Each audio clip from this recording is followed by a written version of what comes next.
کیا اہل بیت کی فضیلت اور ان کے مناقب بتانا کیا یہ اس بات کے منافی ہیں کہ صحابہ اکرام کے بھی بتائے جائیں؟ یعنی کیا ضروری ہے کہ جب آپ اہل بیت کے بتائیں گے تو صحابہ کے نہیں بتا سکتے؟ جی یا نعوذ باللہ من ذالک صحابہ اکرام کی کہیں نہ کہیں آپ ان کی جو ہے وہ توہین کریں گے؟ تو کیا صحابہ اور اہل بیت یہ دو مختلف اور دو متضاد گروہ ہیں یا شخصیات کا نام ہے؟ جی ایسی بات نہیں ہے.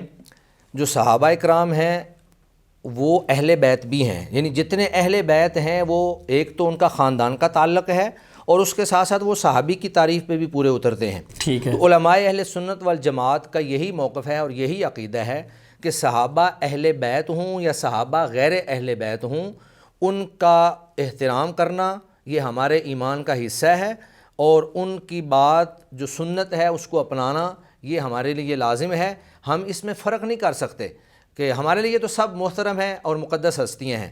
ہم یہ نہیں کر سکتے کہ ہم فضائل بیان کرتے ہوئے اہل بیت کے فضائل کو بیان اتنا کرنا شروع کر دیں کہ صحابہ اکرام کی تنقیص ہو جائے یا ان کا استخفاف ہو جائے، یا صحابہ اکرام رضوان اللہ علیہم اجمعین کے فضائل بیان کرتے ہوئے اہل بیت کی تنقیص ہو جائے یا استخفاف ہو جائے. ہماری حیثیت ہی کیا ہے؟ وہ سارے کے سارے نبی مکرم صلی اللہ علیہ وسلم کے ساتھی تھے، آپ کے رشتہ دار تھے، آپ کے مشن کے معاون تھے، دین اور اسلام کو فروغ دینے والے تھے. ان کا تقوی اور ان کا ایمان ہم سے بہت زیادہ تھا، اور ان کی آپس میں بہت زیادہ محبتیں تھیں، کیونکہ ان کے ایمان کا ایک ہی مقصد تھا کہ ہم اللہ کو راضی کر لیں، رسول اللہ کو راضی کر لیں.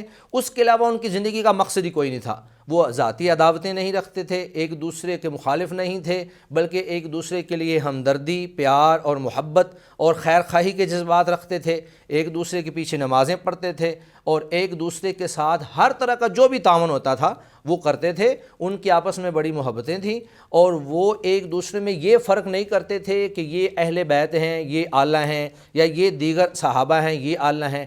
تو سارے کے سارے جو ہیں وہ ایک دوسرے کو برابر سمجھتے تھے. اور بلکہ میں تو یہ کہتا ہوں کہ اللہ رب العزت نے قرآن مجید کے اندر جو صحابہ کرام کے فضائل اور آپ نے جو اللہ تعالیٰ نے جو صفات بیان کی ہیں وہ یہ ہیں کہ اشداء علی الکفار رحماء بینہم، کہ وہ کفار پر تو سخت ہیں اور لیکن جو آپس میں ہیں بڑے پیار کرنے والے، محبت کرنے والے، رحم دل، ایک دوسرے کے خیر خواہ اور ایک دوسرے کے ہمدرد ہیں. تو اللہ رب العزت ہم سے زیادہ بہتر سمجھتا تھا ان کے ایمان کو، ان کے تقوی کو، ان کے خلوص کو، ان کے جذبہ کو.